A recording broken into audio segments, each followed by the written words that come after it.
हा अभंग ज्ञानियांचे राजे, योगियांचे मुकुटमणी, जगन्माऊली विश्ववंदे ज्ञानेश्वर महाराज यांचा सगळ्यांच्या पाठातला आपल्या दररोजच्या संध्येमधील हा अभंग आहे. ज्ञानेश्वर महाराजांच्या प्रासादिक ग्रंथांच्या मध्ये सर्व उपयोगी म्हणून जो ग्रंथ आहे तो म्हणजे महाराजांचा अभंगाचा गाथा. ज्ञानोबाराय म्हणलं की ज्ञानेश्वरी समोर दिसते बघा. ज्ञानोबाराय आणि ज्ञानेश्वरी आपल्या महाराष्ट्राचा एक अविभाज्य अंग आहे. ज्ञानेश्वरी माहिती नाही असा माणूस महाराष्ट्रात नाही. आणि ती ज्ञानेश्वरी ज्ञानोबारायांनी लिहिली आणि ज्ञानोबारायांना बहुतेक खंत वाटली असावी की एवढा मोठा अमोलिक ठेवा भगवंतानी अर्जुनाच्या निमित्तानं जगाला दिला, पण ते कळत नाही संस्कृत मध्ये आहे, ते सोपं करावं म्हणून ज्ञानोबारायांनी त्याला सोपं केलं. आणि सोपं करत असताना अर्जुनाचं निमित्त करून ती भगवद्गीता आमच्या मातृभाषेत आणली. हे ज्ञानोबारायांचे खूप मोठे उपकार आहेत. हे ज्ञानोबारायांचे उपकार आहेत ते. नाहीतरी भगवद्गीतेचं ज्ञान हे एका विशिष्ट अधिकाराच्या व्यक्तीसाठी प्रतिपादन केलेलं आहे. भगवद्गीता ही कुण्याही सामान्य माणसाला उपदेश करण्याची नाही. आणि म्हणून हा अतिशय महत्वाचा विषय आहे की अर्जुन रणभूमीवर गेला आणि रणभूमीवर गेल्यानंतर दोन्ही सैन्याच्या मध्यभागी रथ उभा केला.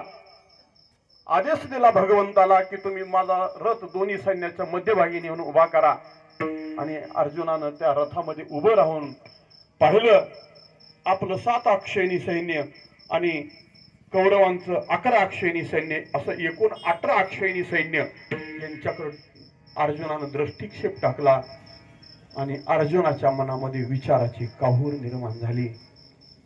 आणि मग अर्जुन म्हणू लागला, देवा हे युद्ध करणं शक्य नाही, मी नाही करणार युद्ध.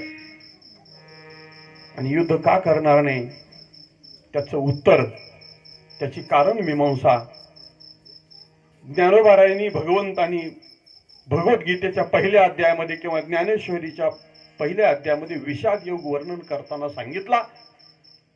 आणि त्याच्याकडे आपण ज्यावेळी दृष्टिक्षेप टाकतो त्यावेळी एक महत्वाचा अतिशय जीवनाचा आपल्या जीवनाशी अभिन्न असलेला एक महत्वाचा पैलू ज्ञानोबारायांनी त्यांच्या भाषेमध्ये सोपा करून दिला की ज्या अर्जुनाने भगवंताला व्यक्त केला होता. रथामध्ये उभं राहून अर्जुन भगवंताला विचारतो की देवा ही समोर उभा राहिलेली जी लोक आहेत ते सगळे आपले आहेत. जया उपकार होते केले ना तरी आपदी जे रक्षिले, हे असो वडील धाकुले आधी करुणी विठाला विठाला विठाला विठाला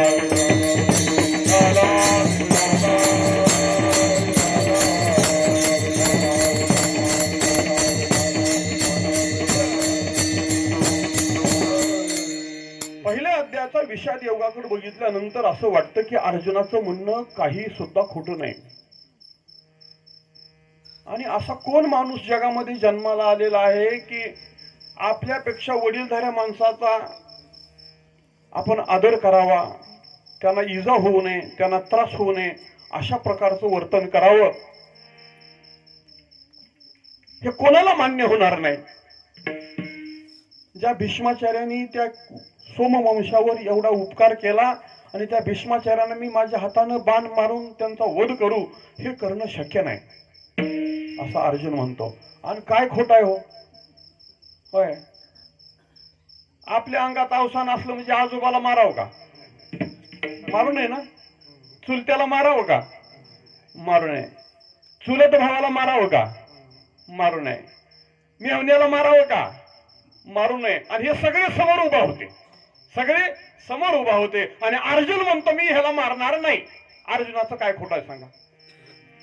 होय, भगवद्गीतेचा पहिला अध्याय बघितल्याबरोबर अर्जुनाचं म्हणणं खोटं आहे असा म्हणणारा माणूस जगात अजून जन्माला आलेला नाही. विठाला विठाला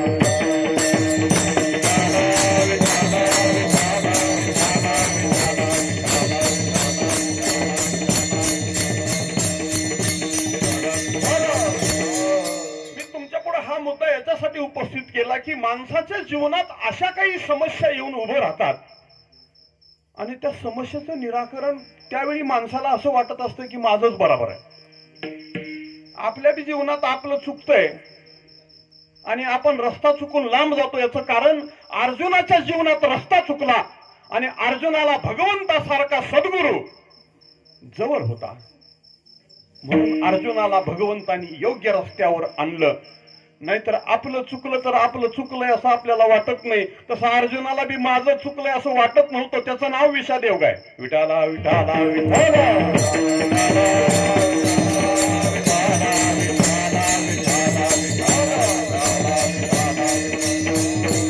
आणि अशा प्रकारचा उपदेश भगवंतानी अर्जुनाला केला आणि ती भगवद्गीता ज्ञानोबारांनी सोपी केली.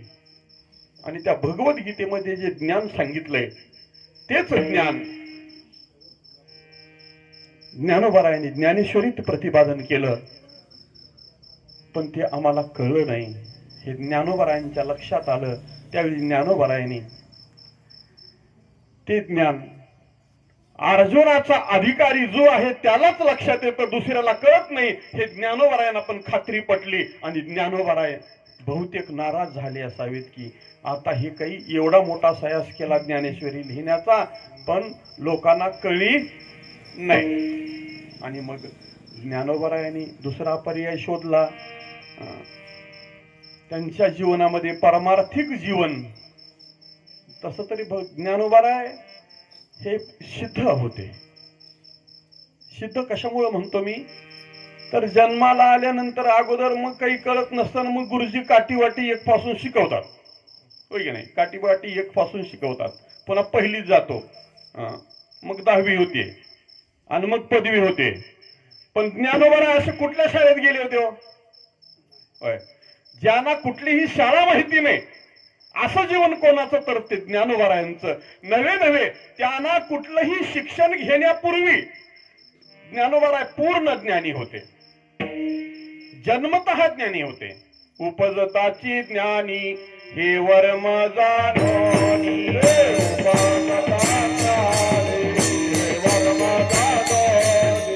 उपजताची ज्ञानी हे वर्म जानोनी,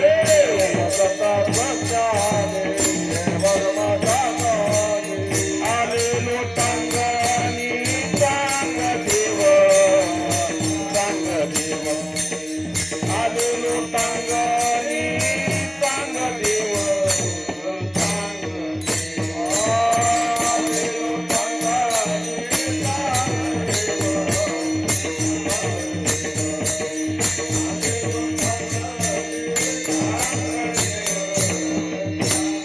आले लोटांगणी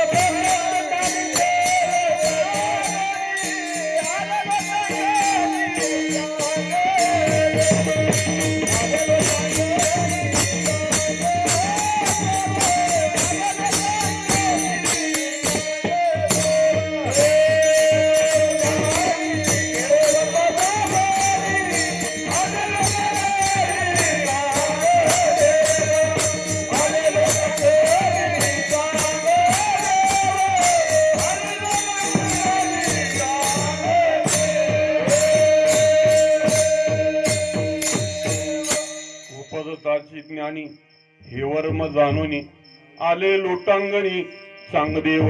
चांगदेव महाराजांचं चरित्र सगळ्याला माहिती आहे, मी त्याला हात घालत नाही.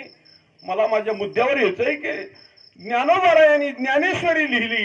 ज्ञानोबारायांनी मग परमार्थिक जीवनामधले सिद्ध अनुभव व्यक्त करणारा अमृत अनुभव नावाचा ग्रंथ लिहिला, की ज्या ज्ञानेश्वरीमध्ये कर्मयोग सांगितला, भक्तियोग सांगितला, ज्ञानयोग सांगितला आणि या तिघांचा समन्वय ज्या परमार्थिक अनुभवाचा ज्ञानोबारायांनी प्रगट केला तो अमृत अनुभव नावाचा ग्रंथ. आणि त्या अमृत अनुभव नावाच्या ग्रंथाचं मंगलाचरण ज्ञानोबारायांनी असं केलेलं आहे की त्याच्यामध्ये शिवशक्ती समावेशन केलेलं. शिवशक्ती समावेशन हे अनुभव अमृताचं मंगलाचरण आहे. विठाला विठाला विठाला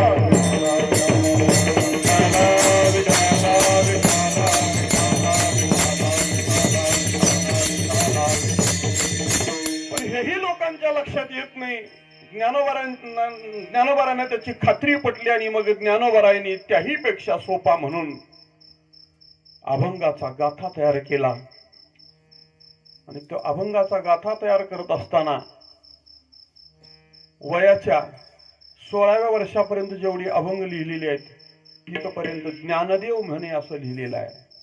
आणि 16व्या वर्षी ज्ञानोबाराय समाधीला निघाले, पण त्यांना 6 वर्ष समाधीचा कालावधी वाढवावा लागला.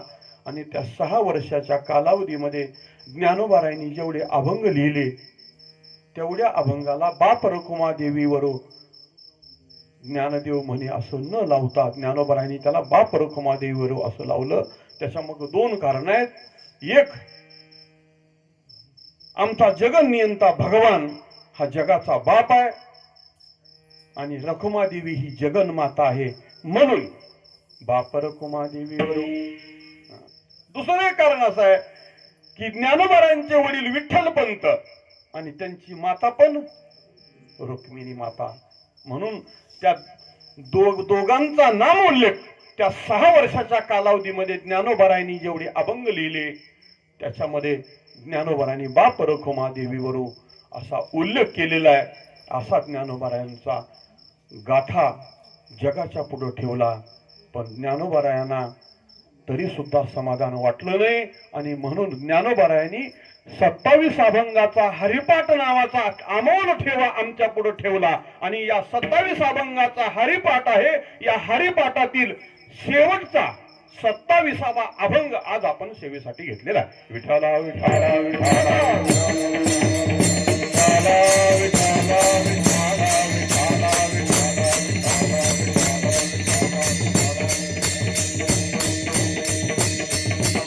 आजच्या या कार्यक्रमाचं निमित्त माऊंद सौभाग्यवती जनाबाई नरसिंग बस्तापुरे आणि नरसिंग हनुमंत बस्तापुरे यांनी तीर्थयात्रा केली. आणि तीर्थयात्रेची परिपूर्ती पूर्णता ही माऊंद्यानं करावी लागते, हा नियम आहे. जसं मंदिर बांधलं, शिखर बांधलं, पण कळस बसवणं ही त्याची परिपूर्ती आहे, पूर्णता आहे. तसं तीर्थयात्रेची परिपूर्ती, चारधाम यात्रा केली त्याची परिपूर्ती मामद केल्याने होत असते. म्हणून त्यांनी हा सगळा सायास तो विधी करायचा. या निमित्तानं हा कार्यक्रम आज इथं आयोजित केलेला आहे. कार्यक्रमासाठी उपस्थित असलेली सगळे गुणीजन, मी राम महाराजाला एक फोन केला, महाराज एक कार्यक्रम आहे आणि ही जमव करायचं, मला जास्त कार्यक्रमाला बाहेर फिरत असल्यामुळे मला काही जमायचं नाही. राम महाराज म्हणले तुम्ही निवांत राहा, मी सगळं करतो. विठाला विठाला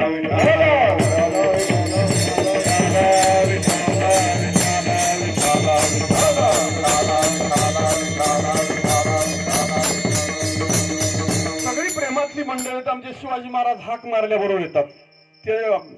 ते आल्याशिवाय आमचा कार्यक्रमच सुरू होत नाही. म्हणजे अशी सगळी प्रेमातली मंडळी आहेत. जेवळीवरून बापू आले, गाथेगावकर मंडळी आली,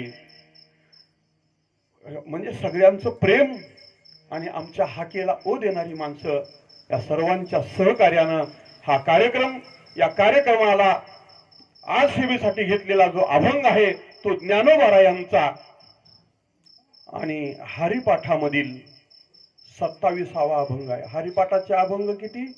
27 अभंग. हरिपाठ असं ती 28 अभंग आहेत. हा 27वा अभंग आहे. तुम्ही म्हणाल 27वा कशामुळे घेतला, पहिला का घेतला नाही? त्याचं कारण असं आहे की ज्ञानोबारायांनी हरिपाठामध्ये जे नाम महात्म्य सांगितलं त्या नाम महात्म्याला त्यांनी प्रधानत्व दिलं. प्रत्येक वस्तूला, प्रत्येक कार्याला एक गौण भाग असतो आणि एक प्रमुख भाग असतो. एक हेतू गौण असतो आणि एक प्रमुख असतो. तसं नाम महात्म्य वर्णन करत असताना जगामध्ये भगवत प्राप्तीसाठी जेवढी साधना उपलब्ध आहे त्या सगळ्या साधनाला गौण मानून ज्ञानोबारायांनी नामस्मरणाला प्रमुख मानलं. देवाची ये द्वारी उभा क्षण भारी,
देवाच्या दरवाजामध्ये क्षणभर उभं राहा, एक साधन सांगितलं.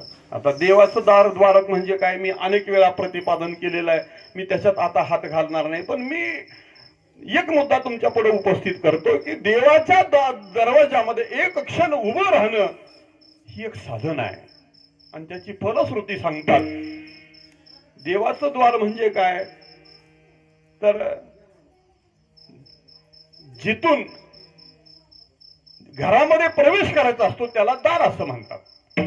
घरामध्ये प्रवेश करायचं त्याला काय म्हणायचं, दार म्हणायचं. आपण ज्या घरात राहतो त्या घरामध्ये जिथून प्रवेश करतो त्याला द्वार असं म्हणतात. आपल्या घरामध्ये आपण जिथून प्रवेश करतो त्याला आपल्या घराचं दार. देव ज्या घरात राहतो त्या घरामध्ये जिथून प्रवेश करायचा त्याला म्हणायचं देवाचं द्वार. एवढा तरी सरळ सरळ वाचार्थ लक्षात घ्यायला काय हरकत आहे. त्याच्या आज खोलात जायचं नाही, कारण तो अभंग आज सेवेसाठी घेतलेला नाही. द्वार कोणते कोणते, देवाच्या दरवाजाला देवाच्या भेटीला जाताना किती दरवाजे येतात वगैरे वगैरे हा स्वतंत्र चिंतनाचा विषय आहे.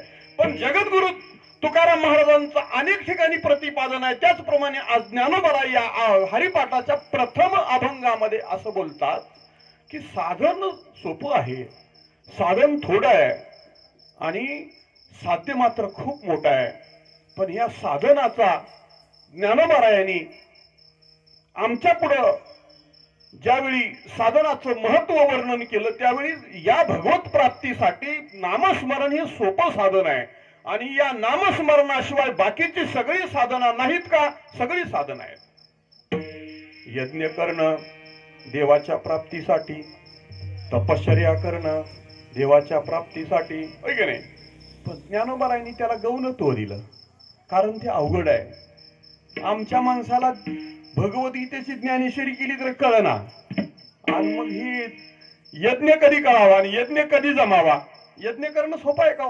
यज्ञ करणं सोपं नाही. यज्ञ करण्यासाठी संपत्ती लागते. तेवढी संपत्ती आमच्या जवळ आहे का? नाही. यज्ञामध्ये एक बी गोष्ट कमी चालत नाही. यज्ञामध्ये एक सुद्धा गोष्ट कमी चालत नाही. दशरथ राजाने यज्ञ केला, पुत्रकामेष्टी नावाचा यज्ञ केला. दशरथ राजाच्या घरी वशिष्ठ महाराजासारखा त्रिकाल ज्ञानी महात्मा होता. मग यज्ञ करायचा एवढा चांगला पुरोहित घरी आहे, त्यांच्याकडून यज्ञ करायला पाहिजे का नाही? पण पुत्रकामेष्टी यज्ञ करायचा तर वशिष्ठाकडून करता येत नाही. मग कुणाला आणावं लागतं? श्रंगी नावाच्या ऋषीला आणावं लागतं. श्रंगी म्हणजे सगळं शरीर माणसाचं वरी दोषक्यावर शिंग होती त्यांना, त्यांचं नाव श्रंगी. दोषक्याला काय होते? बैलाला शिंग असतात तशी त्यांना शिंग होती म्हणून त्यांचं नाव श्रंगी. हा, आता त्यांना कसं आणायचं काय वगैरे हे असं येत नाहीत. मग त्या स्वर्गात दशरथ राजाचं आणि इंद्रदेवाची खूप मोठी मैत्री होती. ते इंद्रदेवावर संकट पडल्यानंतर दशरथ राजा धावून जात होते. सगळ्याला कथा माहिती असेल, मी आठवण करून देतो नुसती. एकदा सगळ्या राक्षसांनी मिळून स्वर्गावर आक्रमण केलं आणि देव लोकांच्या बरोबर राक्षसांचं युद्ध सुरू झालं. राक्षस प्रबल झाले, देवाला हरवलं त्यांनी.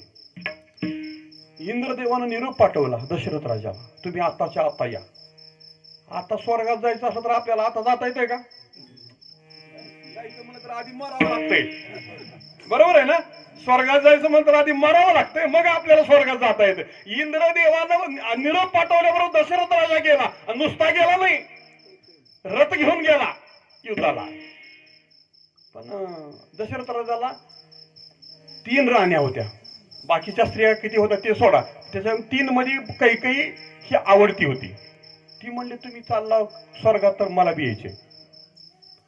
कुठं दुसऱ्या गावला जायचं असलं तर ती काही यायचं म्हणली नसती, पण आता स्वर्गात जायचो ती म्हणली तुम्ही स्वर्गात चालला ना मग मला यायचे.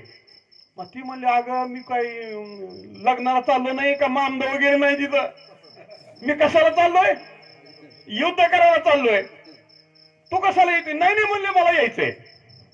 3 हट्ट, एक राजहट्ट, बालहट्ट आणि स्त्री हट्ट. ऐकत नाही. शेवटी दशरथ राजानं परवानगी दिली आणि काही रथात बसली आणि स्वर्गात गेले. आणि दशरथ राजानं त्या राक्षसांच्या बरोबर युद्ध केलं आणि त्या सगळ्या राक्षसांना पराभव केला. पण त्याच्यामध्ये एक राक्षस होता, त्याच्या बरोबर युद्ध करत असताना त्यानं काय केलं, दशरथ राजाच्या रथाचं जे चाक आहे, चाक, त्या चाकाला आक असतो आणि ते बाहेरून आकाला बाहेरून काय असते हो, कुणी कुणी कुणी लय भारी असते बघा. आता ते आपल्याला रथाची माहित नाही पण गाडीची माहित आहे की नाही. गाडीला काय काय असतं, बैल असतात, दांड्या, जू, चाक, आकरी, आक, पुन्हा गाडीला तट्ट्या, बैलाला झुली आणि असा चाबूक खडा असलेला.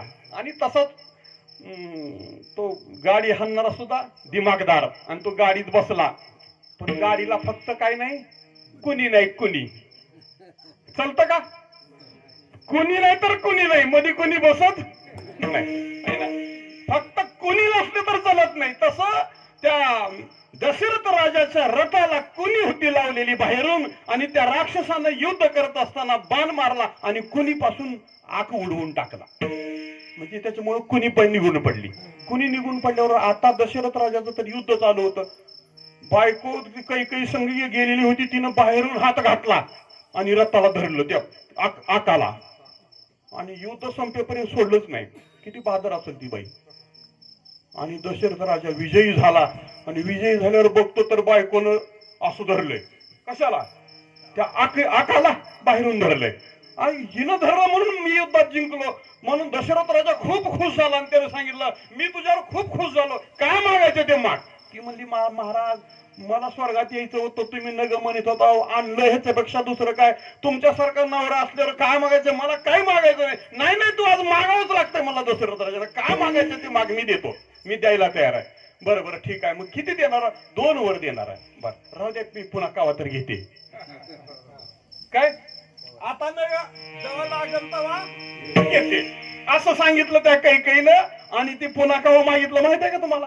ज्यावेळी रामाचा राज्याभिषेक होणार त्या दिवशी सांगितलं की तुम्ही 2 वर देतो म्हणला होता, त्या दोन्ही वरामधून एका वरानं रामाला वनवासाला पाठवा आणि दुसऱ्या वरानं माझ्या भारताला गादीवर बसवा. विठाला विठाला विठाला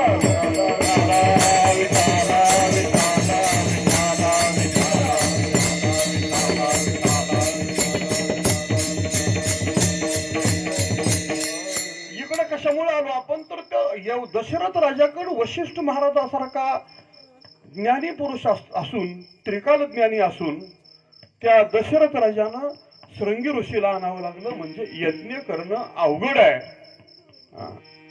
पुढे तसे प्रभू श्रीरामाने अश्वमेध नावाचा यज्ञ केला. त्यावेळी प्रभू राम श्रीराम ज्यावेळी यज्ञ सुरू करणार त्यावेळी वशिष्ठ महाराजांना विचारलं, महाराज आपल्याला यज्ञ करायचा, अश्वमेध यज्ञ करायचा आहे.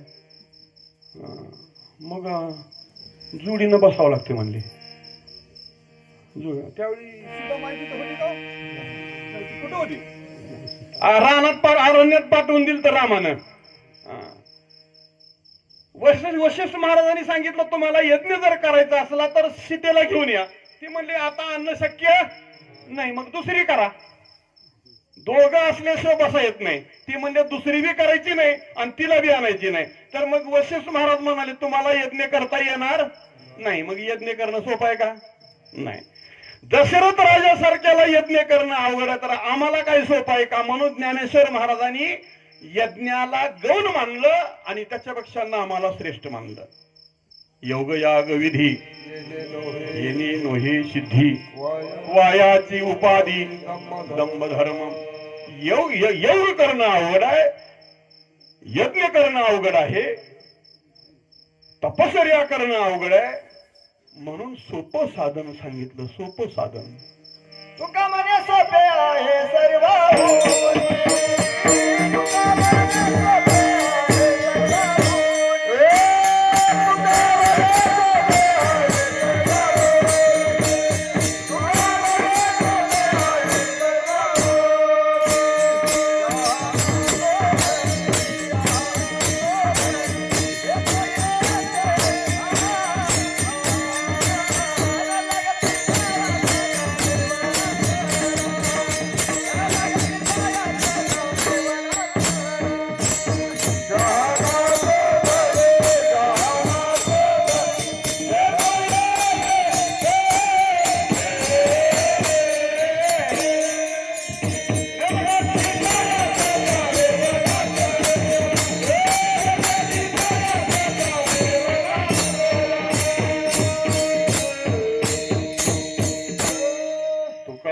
सोपे आहे सर्वाहुनी.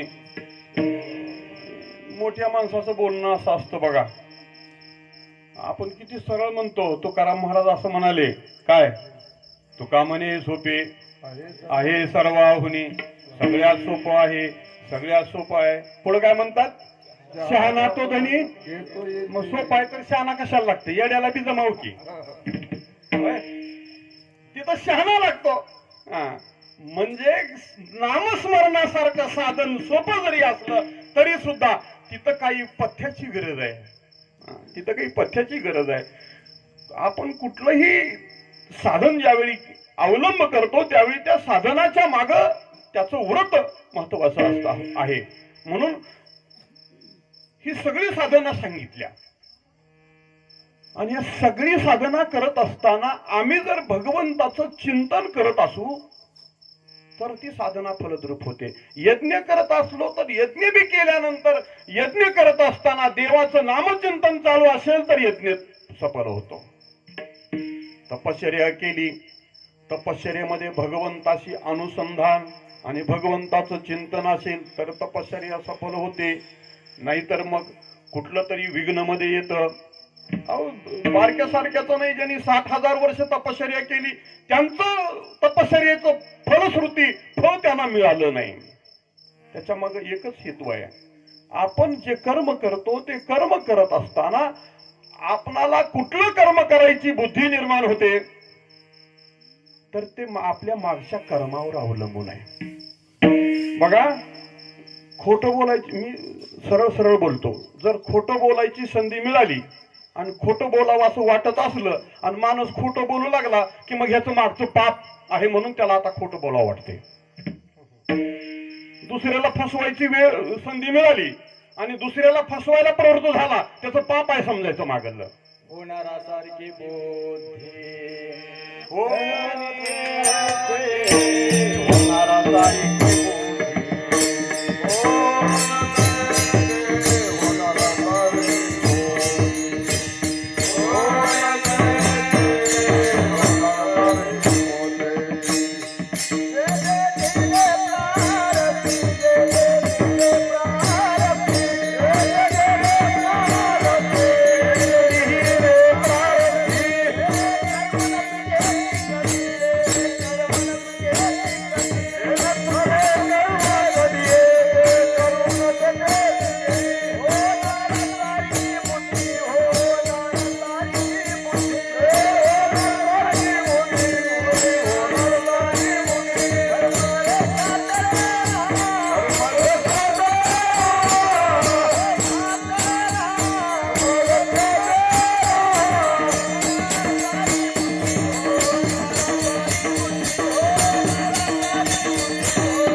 मागचं कर्म कसं आहे आणि त्यानं कोणतं प्रारब्ध तयार झालंय तशी बुद्धी तयार होते.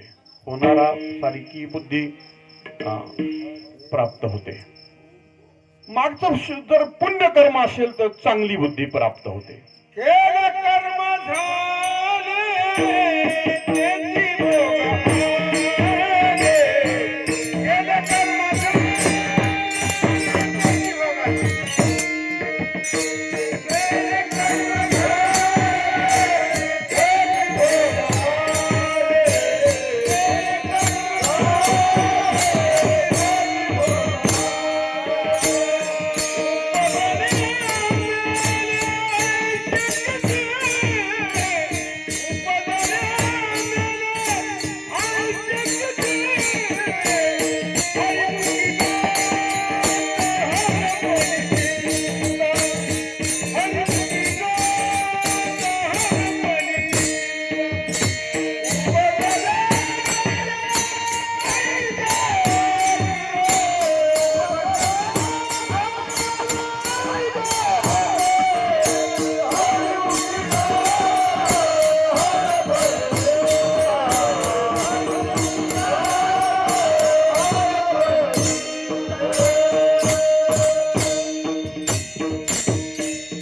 केले कर्म झाले त्याची भोगा आले. उपजले मेले ऐसे किती. कर्म केलेलं आमचं प्रारब्ध होऊन आमच्या पुढे उभं राहतं. मग जर माग सत्कर्म केलं असेल तर आणि खूप पुण्याचा साठा असेल तर एकदा मुखात देवाचं नाव येतं, है का नाही. जन्म जन्मांतरी असेल पुण्य सामग्री तरीच येईल जीवाग्री. नाम श्रीरामाचे बहुता सुकृताची जोडी म्हणून विठ्ठली आवडी. एक सूत्र लक्षात ठेवा. ज्ञानोबरायांनी 27 अभंग लिहिले. या 27 अभंगाच्या मध्ये ज्ञानोबरायांनी एक विषय प्रतिपादन केला. तुम्ही जप करा, तुम्ही तप करा, तुम्ही यज्ञ करा, तुम्ही तीर्थाटन करा. पण जर तीर्थाटन करत असताना तुमचं चित्त चित्त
नाही नाना तीर्थे भ्रमी.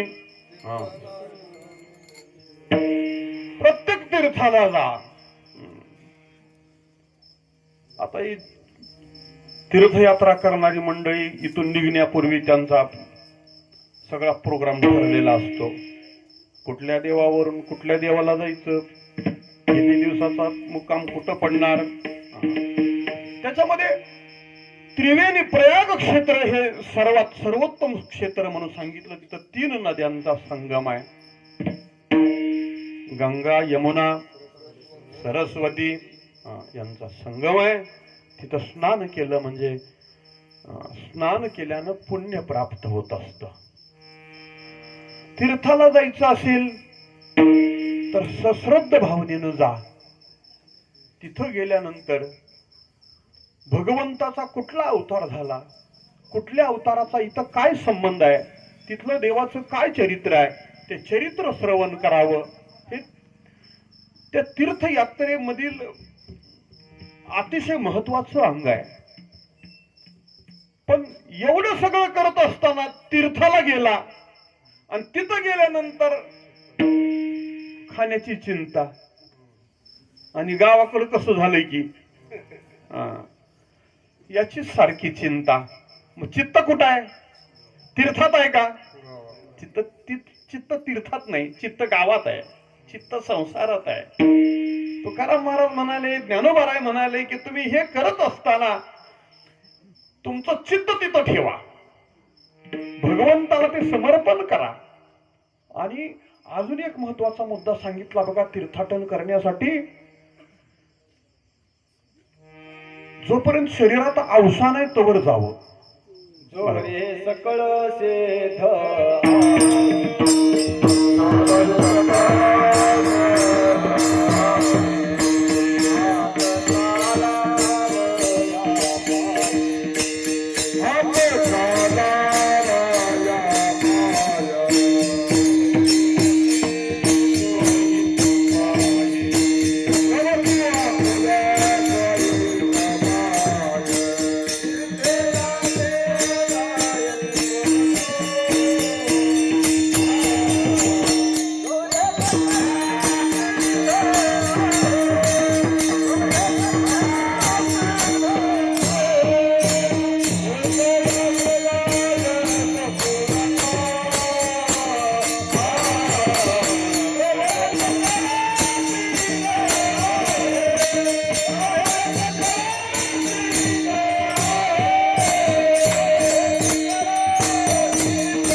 अंगामध्ये अवसान आहे, पायानं नीट चालता येतं, तोपर्यंत तीर्थयात्रेला जावं. तीर्थयात्रेला गेल्यानंतर आपल्या सोबतची जी मंडळी आहेत, आपण खूप दूर देशामध्ये गेलेला असतो, सोबत आलेल्या माणसाची चिंता व्हावी. त्याच्यामध्ये कुणी थकलेले असतील त्यांची देखभाल करावी. नर्स होता त्या गेले, पण मला एक खूप चांगला अनुभव आला त्यांचा. ते गेले तीर्थयात्रेला, त्यांच्याबरोबर मग आमच्या आई वडील गेले होते. आमचे वडील इथून गेल्यापासून परत येईपर्यंत 5 वेळेस चुकले. आणि त्यांना दुसऱ्यांना फोन लावता येत नव्हता, मला फोन लावता येत होता फक्त. ते मला फोन लावायचे आणि मी इथून नर्स होता त्याला फोन लावायचा आणि मग त्यांनी शोधून काढायचं. तिथं माणसं बक्कल होती आपल्या गावात, आपल्या सोबतची गेलेली, पण चिंता वाहणारा माणूस एकटाच. मी कशासाठी हे बोलतोय, आम्ही गेल्यानंतर आमचं कर्तव्य काय आहे तिथं गेल्यावर हेही कळलं पाहिजे. महत्वाचं अंग हे आहे की आम्ही तीर्थयात्रेला गेलो. तीर्थयात्रेला गेल्यानंतर ज्या तीर्थाला गेलोय त्या तीर्थामध्ये भगवंताचा तिथं कोणता अवतार आहे? भगवंताचे 6 प्रकारचे अवतार आहेत.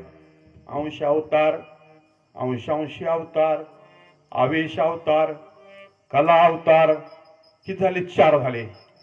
पूर्ण अवतार आणि पूर्णतम अवतार, असे 6 प्रकारचे अवतार आहेत. भगवंताची सगळी अवतार ज्या ज्या तीर्थाला तुम्ही जाल तिथं त्या भगवंताच्या चरित्राचा संबंध आहे. आणि देवानं काय काय चरित्र केली त्याच्यामध्ये काही भक्तांचे चरित्र आहे.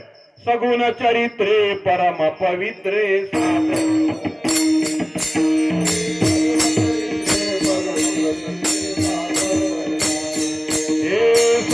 चरित्रे परम पवित्रे सागर वर्णावी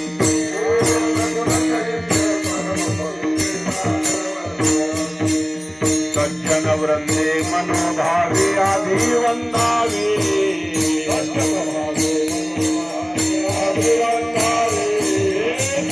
वृंदे मनोभावे अभिवंदावी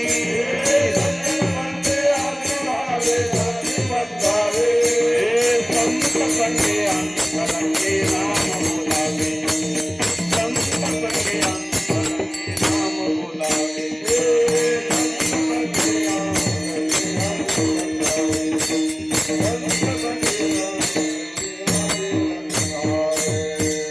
चरित्रे परम पवित्रे सागर वर्णावी सज्जन वृंदे मनोभावे सज्जन वृंदे मनोभावे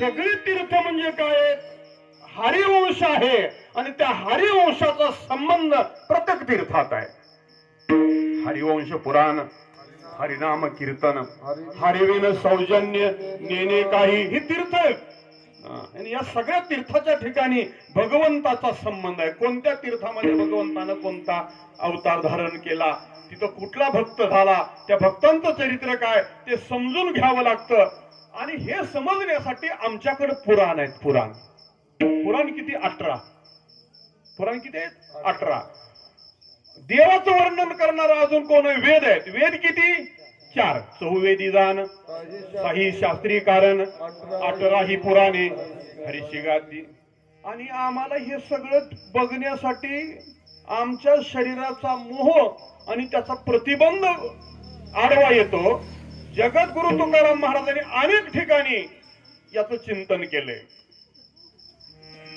कसं असतं बघा जेवढी माणसं आहेत या सगळ्या माणसांच्या मध्ये अशी काही माणसं असतात की ती देवच मानत नाहीत अशी माणसं असतात एक वर्ग असतात 3 प्रकारची माणसं एक देव मानत नाहीत दुसरा वर्ग आहे ते ज्यावेळी गरज पडेल तेवढ्या पुरता देव मानायचा आणि काम संपलं की कोण देव कुठं देव असता तर दिसला नसता का गरजेपुरता देव एक आहे देव मानत नाही देह तोची देव भोजन ते भक्ती मरण ते मुक्ती पाखंड्याची हा एक वर्ग आहे दुसरा गरजेपुरता देव लागतो गरजेपुरता म्हणजे जो माणूस देव कधीच मानत नाही पण त्याचं लग्न जमल्यावर मंत्र म्हणावं लागते ते कशाचं होतं भूताचे म्हणता का होय लग्नात मंत्र म्हणावे लागतात का नाही कोणाचे असतात मंत्र ते देवाचे मंत्र असतात म्हणजे लग्न कार्यापुरता देव लागतो जन्मल्यावर नाव ठेवायला पाळणा म्हणावा लागतो तो कोणाचा देवाचा तिथं एक देव लागतो आणि शेवटी रामनाम सत्य आहे तिथे एक देव लागतो म्हणजे कामापुरता देव लागतो असा एक वर्ग आहे आणि तिसरा वर्ग असा आहे की त्याचं देवाशिवाय कधी भागतच नाही देव आणि ते अभिन्न आहेत ते म्हणजे साधू ते म्हणजे संत त्या संतांनी आम्हाला भगवंतापर्यंत नेऊन सोडायची जिम्मेदारी स्वतःवर घेतली म्हणून संतांची सेवा करावी संतांचं दर्शन ज्यावेळी होईल त्यावेळी देवाची प्राप्ती होते तुकाराम महाराजांनी अनेक ठिकाणी वर्णन केले बघा संत दर्शनी हा लाभ पद्मनाभ जोडीला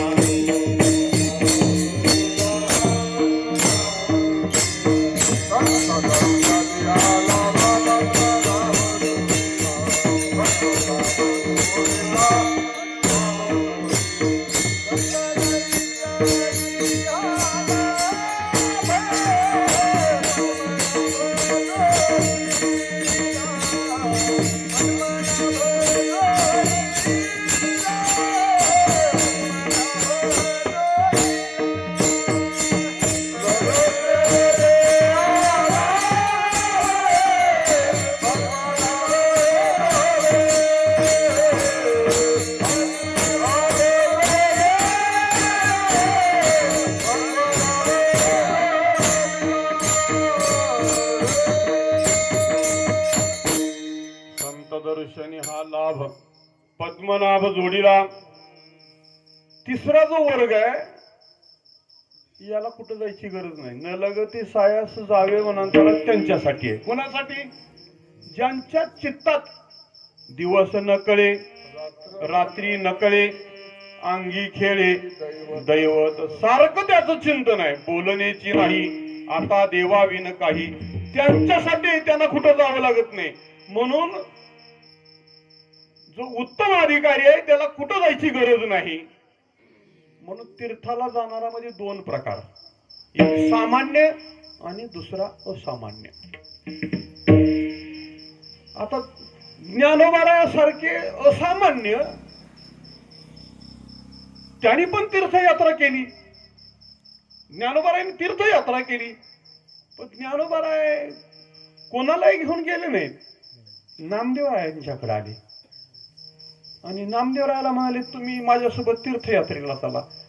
नामदेवराय म्हणाले मला हा पांडुरंग परमात्मा इथं आहे, मी रोज दर्शन करतो, मला कुठं जायचं नाही, मी नाही तीर्थाला येणार. शेवटी ज्ञानोबारायांनी भगवंताची परवानगी घेतली, नामदेवाला माझ्यासोबत पाठवा. होय, जे त्रिकालज्ञानी होते, जे विश्वनियंता अधिकार होता, जे भगवान विष्णूचा अवतार, त्या ज्ञानोबारायांनी नामदेवरायांच्या सारख्या संतांच्या संगतीत तीर्थयात्रा केली. हे तीर्थयात्रा त्यांनी केली. भगवंताची परवानगी मागितली. भगवान म्हणाले नामदेव येत असेल तर घेऊन जा. नामदेव यायला तयार नाही, तुम्ही पाठवलं तर येईल. आणि शेवटी भगवंतानी आदेश द्यावा लागला की नामदेवा तू ज्ञानोबारायांच्या सोबत तीर्थयात्रेला जा. आणि त्यांच्या सोबत तीर्थयात्रेला ते गेले. सगळं तीर्थाटन पूर्ण झाल्यानंतर पंढरपूरला परत आले. आणि परत आल्यानंतर नामदेवराय नामदेव ज्ञानेश्वर महाराजांच्या तीर्थयात्रेचं माऊंद भगवंतानी केलं. स्वयंपाक करायला कोण कोण होतं? भगवंताच्या अष्टनायिका स्वयंपाक करायला होत्या. आणि पंक्तीला जेवायला बसायला कोण? शुकसनकादिक नारद तुंबर भक्तांच्या कोटी. असा नामदेवरायांच्या मामद्याचा रुबाब होता. रुबाब, प्रत्यक्ष परमात्मा. पण हे सगळं मोठ्या माणसाने आचार करून दाखवला. त्यांना हे काही करायची गरज नव्हती. हे तीर्थाटन करायची गरज कुणाला? आम्हाला आहे. म्हणून ज्ञानोबारायांनी जेवढी तीर्थाटनाचे संबंध असलेले अभंग आले त्या प्रत्येक ठिकाणी तीर्थाटनाचा निषेध केला. आज सेवेसाठी घेतलेल्या अभंगाच्या मध्ये तीर्थाटनाचा पुरस्कार करतात. पुरस्कार. आणि पुरस्कार करताना म्हणाले की तुम्ही सगळं सोडा, संसारातल्या सगळ्या सुखाचा त्याग करा आणि भगवंताचं नामचिंतन करा. अभंगाच्या पहिल्या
काही करून घ्यायचंय तर ज्ञानोबा सांगतात सर्व सुखाची प्राप्ती नामचिंतनात आहे.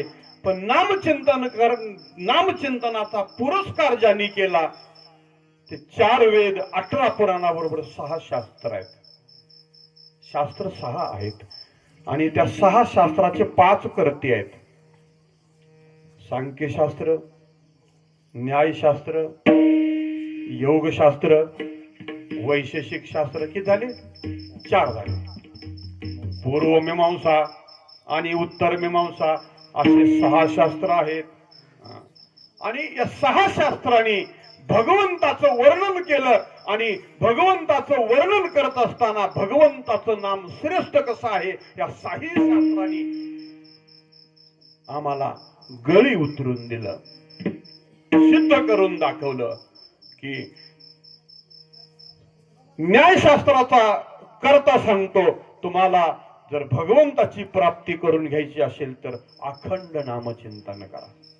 सांख्यशास्त्रचा निर्माता सांगतो हे 5 ऋषी आहेत आणि या 5 ऋषींनी या 6 शास्त्राचा पुरस्कार केलेला आहे आणि सांगतात तुम्ही याचं चिंतन करा, 6 शास्त्राचं चिंतन करा आणि 6 शास्त्रांनी दिलेला जो निर्वाळा आहे तो निर्वाळा असा आहे की तुम्ही भगवंताचं चिंतन करा. वेद अनंत बोलिला अर्थ तुकाची साधिला विठोबाशी शरण जावे निज निष्ठे नाम घ्यावे विठाला विठाला विठाला.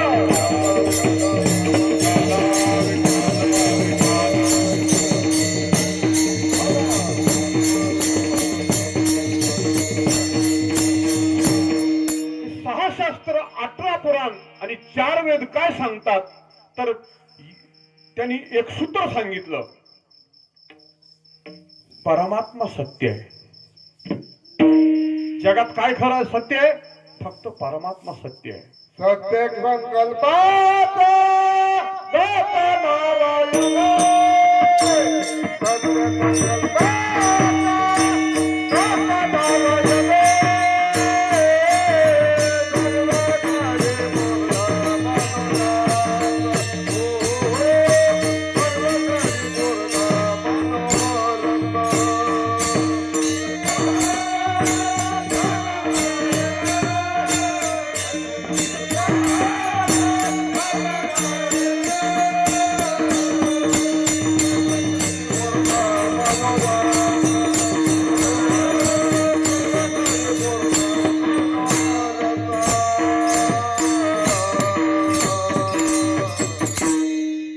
संकल्पाचा दत्ता नारायण सत्य तू सत्य तू सत्य तू विठ्ठला. देव सत्य आहे आणि जगामध्ये सगळ्यात जास्त शक्ती कशात असेल तर ती सत्यामध्ये शक्ती असते बघा. ज्याचा कोणीच पराभव करू शकत नाही अशी शक्ती कोणात आहे तर ती सत्यामध्ये आहे आणि ते सत्य म्हणजे परमात्म्याचं स्वरूप आहे. म्हणून त्या परमात्म्याचं सत्य स्वरूपाचं वर्णन करणारी 6 शास्त्र आहेत. मग परमात्मा फक्त सत्य आहे आणि बाकी सगळं असत्य आहे. असत्य म्हणजे काय? खोट आहे. खोट म्हणजे लटक. लटक म्हणजे आता आहे आणि थोड्या वेळानं नाही. काही काही गोष्टी दिसत असतात पण ती लटके असल्यामुळं नसल्या जमा असतात. ढगाची सावली खूप दुपारी ऊन पडलं आणि मोठा ढग आला. काय थंडगार वाटाले पण ते सुख आहे का? नाही. अब्राची सावली जाईल. एखादी गोष्ट तात्पुरती असली तर ती सुख देत नसते. एखादी गोष्ट त्याच्यावर आपली सत्ता नसेल तरी ती गोष्ट सुख देत नाही. मी उदाहरण सांगतो. आता कीर्तन सुरू होण्यापूर्वी तुमची माझी भेट झाली आणि तुम्ही सांगितलं की महाराज एवढी 1 लाख रुपये तुमच्यापाशी ठेवा. दिल नाहीत बरं तुम्ही, नाही तर पुन्हा म्हणाल तुम्ही कीर्तनात उभारून म्हणलो 1 लाख रुपये दिल ते म्हणून जाता मागताल मला. तुम्ही सांगितलं की महाराज कीर्तनातलं सांगतोय दृष्टांतातलं सांगतोय मी की महाराज 1 लाख रुपये तुमच्यापाशी ठेवा आणि महाराजांनी 1 लाख रुपये माझ्यापाशी ठेवले आणि कीर्तन सुटल्यावर तुम्ही मला 1000 मागितले. मी म्हणलं माझ्यापेशी पैसे नाही, मग माझ्यापेशी नाहीत का पैसे? खरं सांगायचं, कीर्तनात आहेत आपण. तुम्ही माझ्यापाशी दिलेले 1,00,000 आहेत आणि तुम्ही किती मागितलेत? 1,000. तर मी काय म्हणतोय? नाही. मग मी खरं बोलतो का खोटं? मी खरं बोलतो. का खरं बोलतो? पैसे ₹1,00,000 आहेत, पण त्याच्यावर आपली सत्ता नाही. ज्या वस्तूवर आपली सत्ता नसते ती वस्तू आपल्याजवळ असून बी नसल्यासारखीच असते.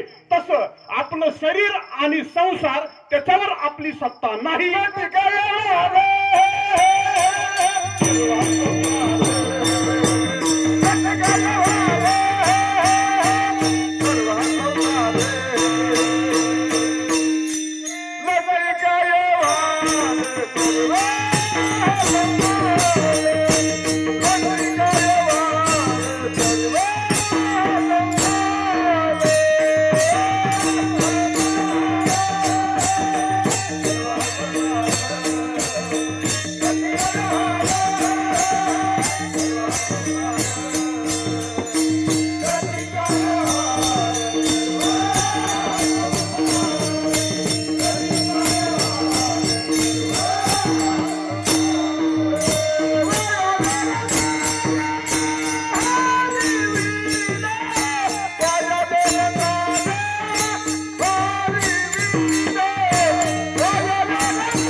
व्यवहार, सर्व हा संसार, जे लटक असतं ते लयाला जात असतं, ते संपत असतं.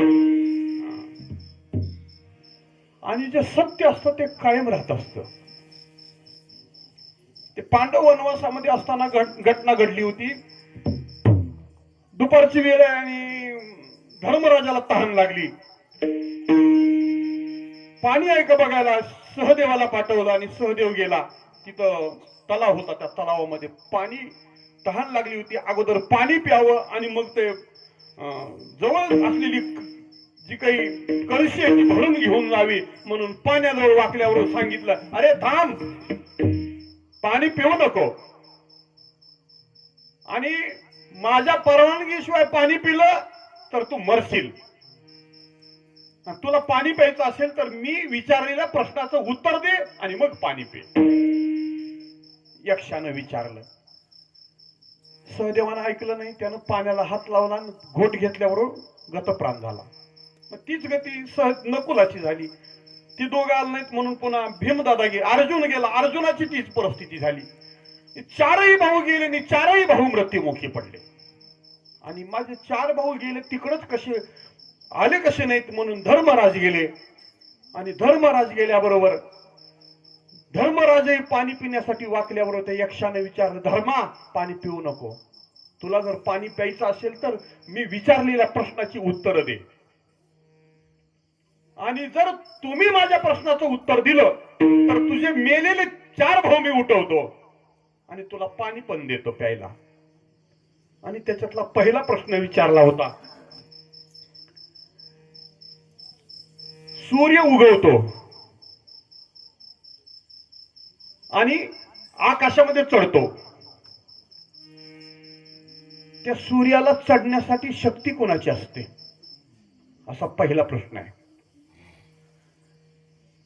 आणि सूर्य मावळल्यानंतर कुठे जातो आणि कुठं राहतो, तर धर्मराजानं त्याचं उत्तर दिलंय, सूर्य आकाशामध्ये ज्यावेळी चढतो त्यावेळी जगामध्ये जे पुण्य पुरुष आहेत, सत्पुरुष आहेत, जे नामधारक आहेत, त्यांचं जे पुण्य आहे आणि ज्या पतिव्रता स्त्री आहेत त्यांचं जे पुण्य आहे त्याच्या आधारावर सूर्य आकाशात चढतो. आणि सूर्य मावळल्यानंतर कुठं राहतो, तर तो सत्यामध्ये राहतो, सत्य परमात्मा आहे तिथं राहतो. हे पहिल्या प्रश्नाचं उत्तर दिलंय. मी तुम्हाला एक प्रश्न विचारतो की सत्य असतं ते कधी क्षीण होत नसतं बघा. आता आज सूर्य मावळला, उद्या सकाळी उगवणार, काल मावळलेलाच उद्या उगवणार का दुसरा आहे हो? होय, काल मावळलेलाच उद्या उगवणार ना, मग काय शिळा होतो का तो कधी? तो शिळा होत नाही. का शिळा होत नाही, तर तो भगवंताचं स्वरूप आहे आणि तो सत्य स्वरूप आहे. जे सत्य असतं ते खोटं नसतं. परमात्मा सत्य आहे, पण आमच्याकडे प्राप्त असलेली जी सिद्ध सामग्री आहे ती सगळी सामग्री खोटी आहे. प्राप्त झालेलं शरीर हे लटक आहे, जास्त कालावधीचं नाही, म्हणून शरीर लटक आहे. आणि शरीराने मिळवलेली संपत्ती ती सुद्धा लटकी आहे, म्हणून शरीरावर बी सत्ता आमची नाही आणि शरीरानं मिळवलेल्या संपत्तीवर बी सत्ता आमची नाही, आहे की नाही? देह ही काळाचे, धन कुबेराचे, तेथे मनुष्याचे काय आहे, आपल्याकडे याची काही सत्ता नाही. म्हणून ज्ञानोबा म्हणाले, लटिका व्यवहार सर्व हा संसार वायाधार हरिवीन. मग खरं काय आहे? अभंगाच्या 3ऱ्या काळात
कोटी जाईल पाप. भगवंताचं नाव घेतल्यानंतर पाप शिल्लक राहील. जसं गवताची किती बी मोठी बनीम असेल, किती बी मोठा ढीग असेल, किती बी मोठा डोंगर असेल आणि त्याला एक विस्फोलिंग लागला की तो जळून जातो, तसं तृणाग्नी मिळे समरस झाले कैसे नामे केले जपता हरी. नाम मंत्र जप कोटी जाईल पाप, किती पाप, कोट्यावधी पाप झालेला असू द्या, पण एकदा मुखात नाव आलं आणि सारखं ते मुखानं नामचिंतन सुरू झालं आणि त्या नामचिंतनाचा संबंध चित्ताशी आल्याबरोबर कोट्यावधी पाप असेल तर ते नष्ट होऊन जातं. फक्त आमच्या मनानं संकल्प करायला पाहिजे भगवान कृष्णाच्या नामचिंतनाचा. कृष्णानं आम्ही संकल्प धरूनी राहे. आमची वृत्ती कुठं गुंतलेली आहे? देहात गुंतलेली आहे, विषयात गुंतलेली आहे. आपली ही निजवृत्ती आहे. अनादि संसार माळेच्या ठाई नित्य विषय सेविले पाही, ते ठसावले चित्ताच्या ठाई वारंवार देही भोगिता. निज म्हणजे स्वतः. आमची वृत्ती कुठं गुंतलेली आहे? तिथं गुंतलेली आहे. तुकाराम ज्ञानेश्वर महाराज म्हणतात तिथली वृत्ती काढा. निज व्रते काढे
निजवृत्ती काढी सर्व माया तोडी. आमची वृत्ती मायेत गुंतलेली आहे. मायेत म्हणजे विषयामध्ये गुंतलेली आहे, भोगामध्ये गुंतलेली आहे. काही ना काही कुठून मी गेलं की आमचे इंद्रिय तिकडे धावतात आणि आमच्या इंद्रियाच्या सोयीप्रमाणे डोळ्याला जे आवडतं ते बघण्यासाठी आम्ही जातो. कानाला जे ऐकावं वाटतं तिकडं ऐकण्यासाठी आम्ही जातो. जिभेला जे चव लागेल, इंद्रिय रुची सारिके करविती पाकनिके, ज्ञानोबा बोलतात. इंद्रिय रुची सारिके करविती पाकनिके, ते पापिये पातके सेविती जाण. भगवंताला अर्पण केल्याशिवाय आणि देवाचं नामचिंतन केल्या की घेतल्याशिवाय अन्न खाणं नव पाप खाणं. ज्ञानोबा बोलतात ते पापिये पातके सेविती जाण. म्हणून अन्न सेवन करताना भगवंताचं नामचिंतन करत करत करावं. आणि जर नामचिंतन करत करत जर अन्न सेवन केलं तर सहज हवन होते नाम घेता फुकाचे. सहज आम्ही मुखानं नामचिंतन करत करत अन्न ग्रहण करू लागलो तर ते अन्न म्हणजे यज्ञ होतो. यज्ञ नाम जप यज्ञ होतो परम, बाधू न शके स्नानादि कर्म. नामे पावन धर्मा धर्म, नाम परब्रह्म वेदार्थी. ज्ञानोबा बोलतात, हरिपाठातही बोलतात, काळवेळ नाम उच्चारिता नाही दोन्ही पक्ष पाही उद्धरती. आणि हे सगळं करत असताना नामस्मरणावर आमची गाढ श्रद्धा असावी लागते. मी करताय असं वाटू नये, मी काहीच नाही, देवाच्या पुढे मी काहीच नाही असं वाटावं. त्याच्या पुढे लीन असावं. लीन माणसाला खूप कळावं पण मला कळते असं वाटू नये. खूप मोठ्या माणसाचं उदाहरण मी सांगत असतो. आईच्या उदरात 12 वर्ष वास करणारे भगवान शुकाचार्य आणि धर्मराजाच्या घरी राजस्व यज्ञ सुरू झाला. तिथं अनेक ज्ञानी महापुरुषांना पाचारण करण्यात आलेलं होतं.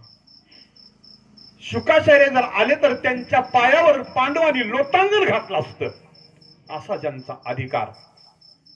ते शुकाचार्य आले पण कसे आले हो? स्वतःच्या वेशात आले नाहीत. त्यांनी एका शुक म्हणजे पोपटाचं रूप धारण केलं आणि आले तर कधी आले? दुपारच्या वेळी आले. आणि सगळ्यांचं भोजन झालेलं आहे. आणि तिथे एक भगवंतानी काम वाटून दिली होती बघा. दान करायचं काम आहे ते. संपत्ती वाटायचं काम कोणाला द्यायचं? पहिलं अगोदर भगवंताला विचारते. म्हणले काम दुर्योधनाला देऊ दे. पांडव म्हणाले देवा तुमचं काय दोस्त फिरलं का काय? ती सगळं एक दिवशीच वाटून टाकील. पण देवाला माहित होतं. त्या दुर्योधनाच्या हातावर एक मत्स्य नावाचं चिन्ह होतं. आणि ते मत्स्य नावाचं चिन्ह ज्याच्या हातावर आहे त्याच्या हातानं जर ज्या संपत्तीला त्यानं हात लावील ते दुप्पट होत जाते.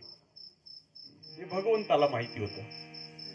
आणि त्याला ते काम दिलं. आणि आपल्याकडे बाकी सगळ्याला सगळी कामं वाटून दिली. आणि एक काम भगवंतानं आपल्याकडे ठेवून घेतलं. कोणतं? माणसं जेवल्यावर पात्र मी उचलणार. आणि ते भगवंतानी पात्र उचलली आणि जिथं निहून टाकली. भगवंताच्या हाताचा स्पर्श झालेला प्रसाद मला भेटावा म्हणून ते शुकाचार्य जिथं पात्र टाकली तिथं गेले. जिथं पात्र टाकली तिथं गेले आणि एक शीत उचलला. एक शीत. त्या महाभारताची अशी कमाल आहे की तिथं काही ब्रह्मकर्म करणारी 1,00,000 ब्राह्मण भोजन केलं. 1 घंटा खंड करून वाजायची स्वर्गात. आणि त्या धर्मराजाच्या राजस यज्ञाच्या मंडपात ऐकू यायची अशी व्यवस्था होती. ही असली व्यवस्था पुन्हा नाही व्हायची कुठं. ती तिथंच होती बघा. आता कुरुक्षेत्रावर काय झालंय? कोण कोणाला काय म्हणाले, कोण कोणाला बाण माराले ते इथं हस्तिनापुरामध्ये बसून नुसतं त्या संजय महाराजाचा दोष काय व्यास महाराजाने हात ठेवला आणि सांगितलं तिथलं तुला सगळं दिसल. तू इथं धृतराष्ट्र महाराजाला सांगायचं. ती एक शेती होती. ते जाऊ द्या, तो स्वतंत्र चिंतनाचा प्रश्न आहे. पण तिथं काय चाललंय ते इथं सांगायची व्यवस्था होती. तसं शुकाचार्यांनी एक शीत उचलल्याबरोबर स्वर्गातली घंटा खान खान खान खान सारखं वाजायला लागली. धर्मराज बाहेर पळतच आले आणि देवाकडे येऊन म्हणाले देवा स्वर्गातली घंटा बिघडली का काय? सारखी वाजायला लागली. भगवंतानी त्या धर्मराजाच्या हाताला धरलं आणि बाहेर आणलं तर तिथं तो एक पोपट भगवंतानी पात्र टाकून आलेले त्याच्यावरचा एक भाताचा शीत उचलतोय. आणि भाताचा शीत त्या पोपटानं उचलल्याबरोबर स्वर्गातली घंटा वाजू लागली.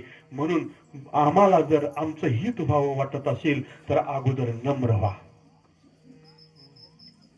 स्वतःला मोठं कधी समजू नका. शुकाचार्यासारखा महात्मा नम्र होतो. नम्र झाला भूता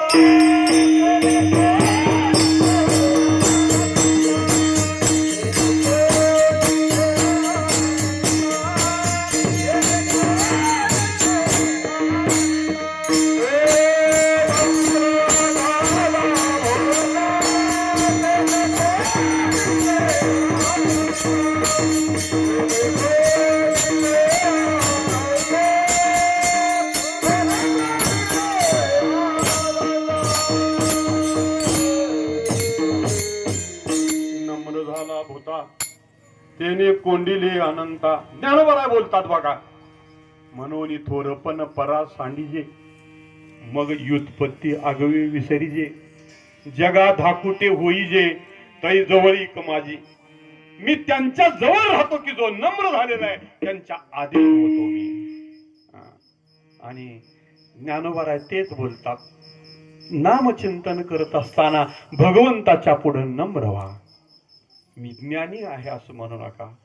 तीर्थाटन करत असताना व्रत करत असताना त्यांच्याबद्दल शुद्ध भाव ठेवा. तीर्थव्रती भाव तीर्थव्रती भाव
प्रेमाच्या संबंधानं वापरलेला आहे.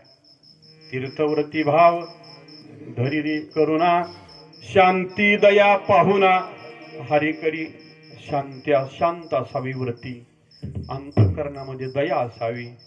दयाचं वर्णन ज्ञानोबांनी खूप केलं. ज्ञानेश्वरी बघा, तिथं भेदभाव नसावा. एखादा संकटात सापडला तर तो माझा आहे म्हणून त्याला संकटातून सोडवावं. जो आपला नाही त्याच्याकडे दुर्लक्ष करावं असंही नाही. जे आपल्या कामाला येणार आहे त्याच्यावर दया करावी, आपल्या कामाला येत नाही त्याची दया करू नये. ज्ञानोबांनी दृष्टांत सांगितला. पहिलं चोपन रान होते आणि ती गाय फसली जाऊन मध्ये, आणि फसल्यानंतर बघितली भाकड आहे म्हणले, कधी आतापासून एकदा बी गेली नाही, तिला कशाला काढायचे. ज्ञानोबाराय म्हणाले, ती भाकड आहे का दूध देते ती बघू नको, ती फसली ना अधिकार, ही दया आहे. चिकली रुतली गाय, ज्ञानोबारांची भाषा कशी आहे बघा. चिकली रुतली गाय, धड भाकड न पाहे, तियेचे निग्लानी होय काला भुला. अंतकरण कालवून जात, बघितल्याबरोबर त्याची दया अंतकरणामध्ये निर्माण होते आणि कधी धावून जावं असं वाटतं. अशी वृत्ती ठेवा, आणि अशी वृत्ती ज्याच्या अंतकरणामध्ये आहे त्यानं केलेलं नामचिंतन हे भगवंताला आवडतं. म्हणून ज्ञानोबाराय म्हणतात, हे सगळं मला प्राप्त झालं. कशामुळे प्राप्त झालं तर माझे सद्गुरु निवृत्तीनाथ यांनी या सगळ्या जगाचा निवाडा केला, आणि त्याच्यामध्ये भगवान प्राप्त करून घेण्याचं प्रमाण काय आहे ते प्रमाण मला माझ्या सद्गुरूकडून प्राप्त झालं, असं महाराज अभंगाच्या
प्रमाण निवृत्ती देवी ज्ञान समाधी संजीवन हरिपाठ.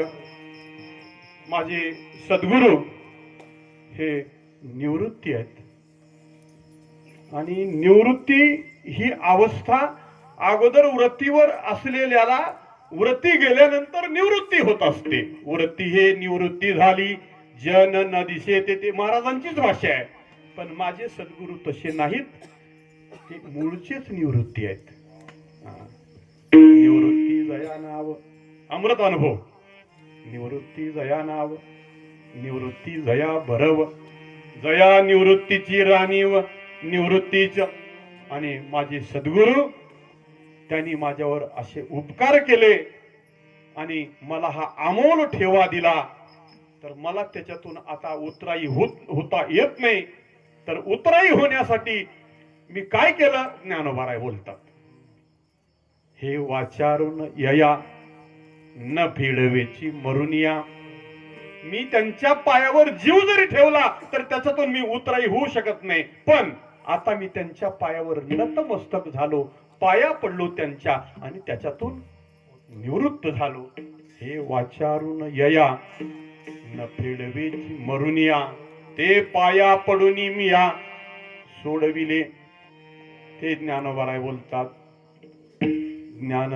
ज्ञानदेवा प्रमाण निवृत्ती देवी ज्ञान समाधी संजीवन हरिपाठ. हरिमुखे म्हणा पुण्याची गणना. कोण कही ज्ञानेश्वर माऊली ज्ञानराज माऊली तुकाराम. जय जय ज्ञानेश्वर माऊली ज्ञानराज माऊली तुकाराम. जय जय ज्ञानेश्वर माऊली ज्ञानराज माऊली.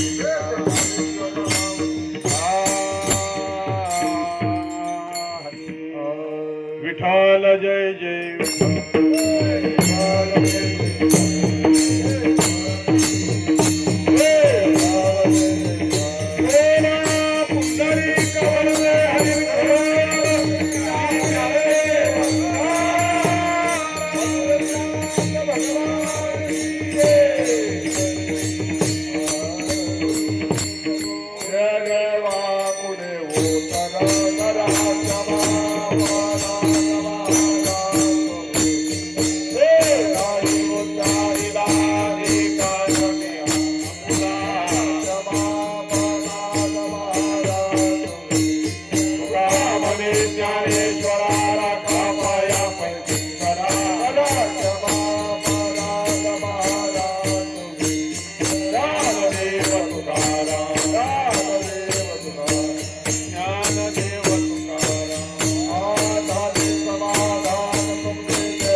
ते ज्ञानराजा कैवल्यतेचा जगतीचा सुंदर पदे ज्ञान जगी जगन्नाथी ज्ञानराजा कैवल्यतेचा जगतीचा माझा प्रगट भूयभूते विश्वा ब्रह्मची केले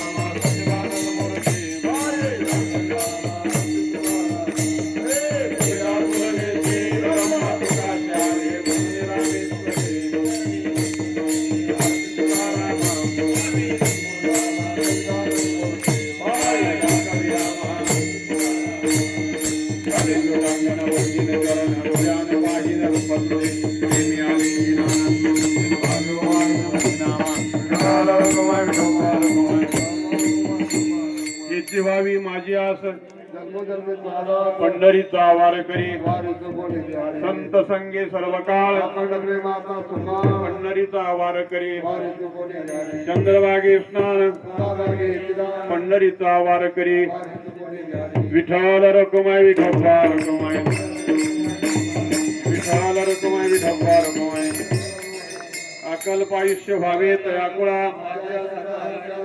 कल्पनेची बाधा न हो कोणी काळी अहंकाराचा वारा न लागू राजसा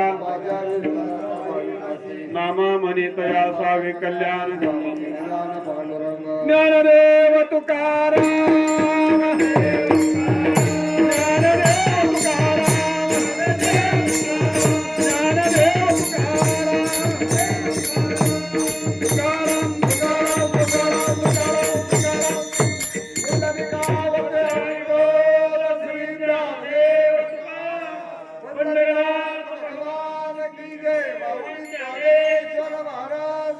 जगद्गुरु तुकाराम महाराज की जय।